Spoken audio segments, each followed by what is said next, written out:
Koalisi permanen yang kayaknya nih buat mengamankan Pak Prabowo di Pilpres berikutnya. Tidak apa-apa, saya kira itu hak politik di antara semuanya. Orang bisa bersepakat untuk membuat itu. Dan kami menghormati sih. Masih bersama saya Budiman Tanrujo di satu meja The Forum. Mas Edi Suparno, Wakil Ketua Umum PAN. Apa sih sebetulnya di balik masih jauh ya, 100 hari baru lewat kemudian sudah memunculkan koalisi permanen sebetulnya dan semua akan diajak lagi. Apa di balik itu dan PAN nyikapinya gimana? Nah, mungkin kita lihat berbeda dengan ketika Pak Jokowi terpilih sebagai presiden 2014 dengan Pak Prabowo di 2024. Dulu ada dua kubu dari partai politik yang kemudian satu dengan bersama-sama dengan pemerintah, yang satu berada di luar pemerintahan. Ada KMP, ada KIH kalau kita ingat waktu itu. Nah, berbeda sekarang ini Pak Prabowo punya modal politik yang kuat karena beliau mampu merangkul seluruh partai-partai politik yang ada dan kemudian terrepresentasikan di dalam kabinet. Nah, jadi saya kira itu kemudian diikat jalinannya di dalam wacana koalisi permanen. Dan kita lihat juga kalau koalisi permanen itu sudah pernah ada ikatan seperti itu di zamannya Pak SBY ketika menjadi presiden, ada sekretariat bersama pada saat itu. Nah, dan saya kira itu merupakan sebuah ikatan yang kuat karena bagaimanapun juga pekerjaan-pekerjaan dan tugas-tugas besar ke depan bisa dijalankan sejalan, senafas, beriringan bersama-sama dengan partai politik. Bagi PAN, kita melihatnya kita sudah mendukung Pak Prabowo dalam 3 pilpres. 2 kali belum berhasil, yang ketiga kali berhasil. Bagi kami mendukung Pak Prabowo saat ini, itu kita akan all out mendukung beliau. All out. Bahkan kemarin ada ajakan bagaimana ada usulan mendukung Pak Prabowo maju lagi sebagai calon presiden. Wapresnya? Sebagai 2004. Kita bicara presiden dulu. Oh, presiden dulu. Wapresnya belum ya? Karena kita sudah menjalin hubungan yang emosional dan kesejarahan begitu panjang dengan beliau. Akhirnya 2029 pun kalau ada usulan, kita sebagai partai yang loyal dengan Pak Prabowo tidak akan mengherankan kalau PAN nanti akan tanpa persyaratan akan mendukung Pak Prabowo 2029. Oke, mendukung Prabowo di 2029. Gus Jazil, PKB gimana? Kalau Cak Muhaimin kan mengatakan apa tuh, kembali lagi lah kira-kira. Ini apa? Soundingnya apakah kemudian di 2029 Prabowo Gus Muhaimin atau gimana? Yang jelas pernyataan itu dilontarkan di acara internal silaturahim Koalisi Indonesia Maju. Internal tapi publik ya? Ya. Maksud saya audiensnya adalah tokoh-tokoh partai politik. Sehingga menurut saya Pak Prabowo secara spontan. Karena biasa Pak Prabowo seringkali tidak bawa teks. Tidak bawa teks? Ya. Jadi karena saya menyaksikan langsung. Jadi dan itu seringkali disampaikan oleh Pak Prabowo betapa pentingnya soliditas, loyalitas di tubuh koalisi. Nah, ketika itu beliau menyampaikan koalisi permanen dimaknai sebagai cara agar pemerintahan ini berjalan lebih efektif, tidak hiruk pikuk, utamanya di partai-partai. Dan menurut saya bukan hanya sekali ini saja. Pak Prabowo sempat juga menyampaikan udah pemilihan di tingkat DPRD aja untuk bupati dan lain-lain, ini ada banyak ketua-ketua umum partai. Nah, maksud saya apa?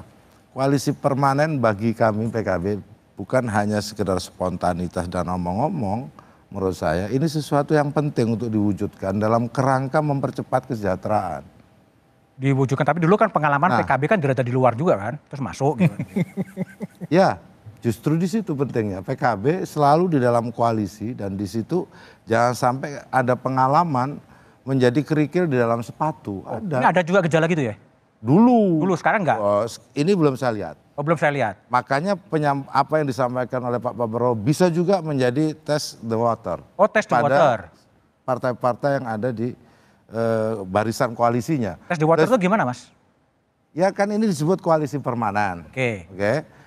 Tentu ada langkah-langkah yang bisa diwujudkan, misalkan ada di situ dibentuk sekretariat bersama partai koalisi, ada agenda-agenda yang memang dirumuskan lebih detail. Kalau menurut saya apa yang disampaikan masih sangat umum, tetapi idenya ini ingin membangun soliditas di antara partai-partai pendukung agar agenda-agenda yang sudah diputuskan ini bisa dijalankan baik di parlemen maupun di eksekutif. Oke, jadi setiap keputusan presiden di parlemen oke-oke aja kira-kira gitu ya? Tentu tidak seperti itu. Tidak seperti itu. Kita coba dengar ya bagaimana Ketua Umum Nasdem, Bang Surya Paloh, merespon koalisi permanen. Kalau bisa permanen baik, tapi permanen sampai berapa waktu kan? Pasti ada batas waktu ya. Ya kan? Apakah 2 kali pemilu, 3 kali pemilu, 4 kali pemilu, 5 kali pemilu dan sebagainya ya. Oke, dalam politik kan Yunarto Wijaya yang cukup sering berpartner dengan Bang Surya. Tadi kan mengatakan permanen mau sampai kapan? Yang Anda baca dengan Bang Surya apa ini sebenarnya? Nasdem mau gimana kira-kira? Menurut saya itu mungkin cara Bang Surya secara implisit bicara secara kritis ya. Oke. Dengan atas nama tenggat waktu. Secara tidak langsung Bang Surya yang mengatakan dan pemahaman saya. Nggak setuju. Tidak ada yang namanya koalisi permanen. Tidak ada kecuali kepentingan ya? Kan satu saja negara dengan sistem presidensial di dunia yang bisa membangun koalisi atau sistem koalisi permanen.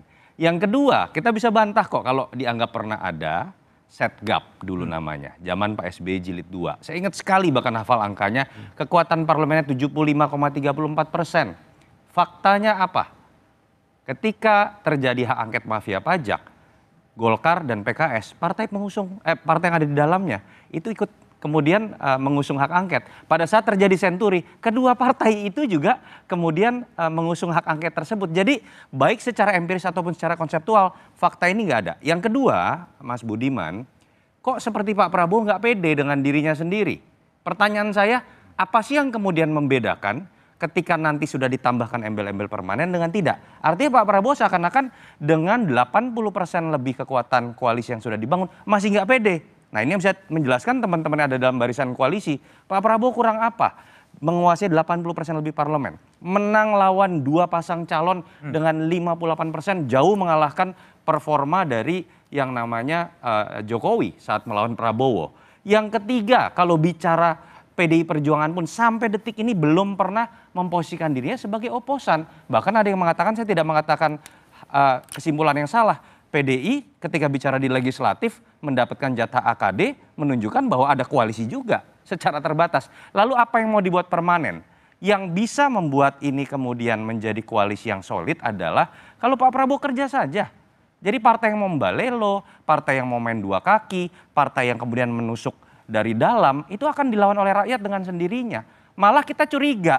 Kalau sudah sebesar ini, mau diikat lagi, apa orientasinya? Pilihannya hanya 2. Apa itu? Satu, sudah berbicara mengenai 2029, dan saya minta teman-teman mendukung koalisi Pak Prabowo fair.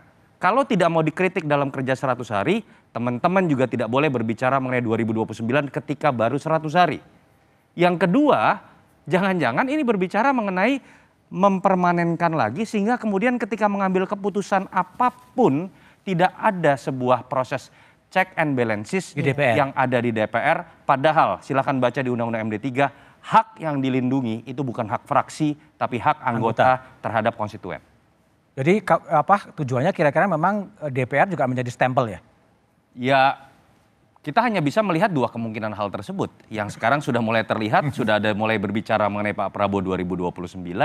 Dan yang kedua, dengan ada kebijakan kontroversial, makin sulit menurut saya teman-teman mahasiswa untuk bisa menyalurkan aspirasinya kepada anggota DPR berbasiskan dapil. Jangan salahkan kalau kemudian jalan adalah ekstra parlementer. Cara menyalurkan aspirasi. Mas Lukman, Mas Lukman juga pernah di pemerintahan, pernah juga di DPR dan seorang politisi. Apa sih yang dibaca 100 hari, tiba-tiba kemudian udah mewacanakan koalisi permanen sampai 2029, bahkan didorong juga untuk capres 2029. Yang Anda baca apa kira-kira itu? Ya, ini bisa dianalisis macam-macam ya, bisa kurang pede, bisa karena juga tidak tahu sistem pemerintahan yang dianut oleh Indonesia. Karena istilah koalisi permanen itu tidak dikenal. Kita ini presidensial system, konstitusi kita jelas presidensial system. Artinya presidensial system itu presiden itu kuat sekali. Presiden tidak bisa dijatuhkan, tidak seperti parlementer yang memerlukan koalisi sampai permanen supaya presidennya kuat. Kepala pemerintahan maksud saya. Di kita presiden itu kuat sekali, jadi istilah koalisi itu tidak dikenal, baik dalam teori maupun dalam praktek dalam banyak negara. Nah yang kedua, ini juga menunjukkan betapa krisis nilai itu memang di depan mata. Krisis nilai? Krisis nilai ini kan baru 100 hari pemerintahan ini. Kok sudah bicara 2029? Kok sudah ingin membangun koalisi permanen? Dan ini kan wacana elit.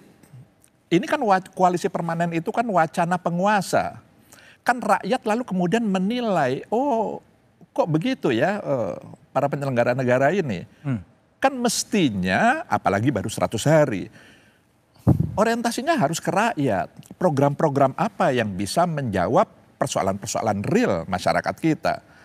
Tidak lalu kemudian 2029 apalagi dengan membangun koalisi permanen. Jadi ini memang tidak hanya problem tentang sistem pemerintahan kita yang presidensial, tapi juga karena tadi itu rasa yang tidak digunakan. Jadi kepekaan, sensitivitas.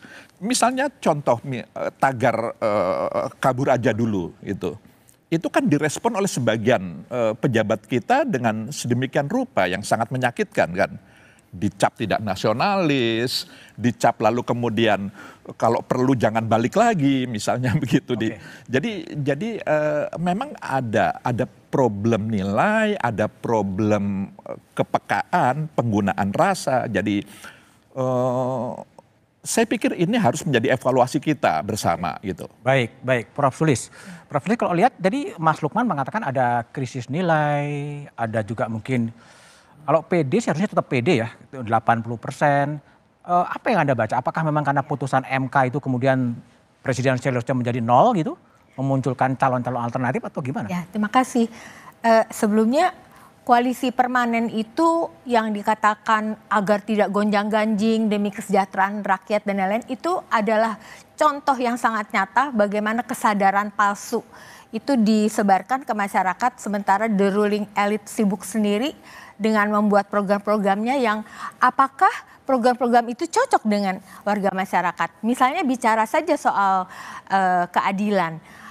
Di Indonesia itu kita semua melihat jurang antara di upper class yang layernya banyak, middle class layernya juga banyak, lower class yang layernya banyak, sehingga jurang antara yang paling kaya dengan yang paling miskin itu sungguh-sungguh tidak terjembatani. Dalam hal ini harusnya kan program-program pengentasan kemiskinan, pemerataan dan lain-lain itu belum kita bisa bilang justice for all, belum bisa. Tapi harus justice for the poor, justice for disadvantaged group yang secara afirmatif harus diberikan kepada mereka. Justru kepada mereka yang kaya nggak perlu mereka makan gratis, nggak perlu mereka diberikan program-program karena dari mereka itu harusnya diakumulasi pajak-pajak yang setara dengan apa yang mereka sudah nikmati, misalnya mengupayakan tambang sumber daya alam itu apa returnnya buat negara ini. Dengan demikian akan terjadi keseimbangan uang-uang dari orang-orang terkaya ini dan saya kira mereka sangat sukarela kalau diminta itu akan bisa mendanai program-program gitu. Jadi bukan justice for all. Kita belum sampai ke situ. Mungkin tahun 2045 juga belum kita, masih banyak lapisan-lapisan. Jadi itu yang harus sungguh-sungguh diperhatikan oleh para elit ini gitu. Elit. Ya. Oke, jadi gimana? Ini semacam ketakutan dari Pak Prabowo gitu untuk mengamankan dukungan, mengunci dukungan atau gimana? Kalau Prof. Sulis lihat. Soal permanen itu, ya secara mudah kita melihat ya bahwa mereka tuh mau mempertahankan power, kekuasaan karena kekuasaan itu akan memberikan privileges, hak-hak istimewa dan semakin banyak hak-hak istimewa akan semakin mudah untuk mendapatkan akses kepada sumber-sumber kesejahteraan termasuk sumber-sumber daya alam. Jadi itu seperti lingkaran setan dan caranya adalah dengan menyebarkan false consciousness di kalangan masyarakat dan sambil juga merumuskan hukum dan macam-macam kebijakan yang sangat tidak partisipatif gitu ya dan dampaknya sangat merugikan kepada masyarakat. Dalam hal ini kita harus mengatakan yang paling dirugikan adalah justru kelompok-kelompok miskin dan kelompok-kelompok rentan. Oke, baik. koalisi permanen mulai diwacanakan, lalu bagaimana dengan nasib masa depan demokrasi di Indonesia? Kita jawab setelah jeda berikut ini.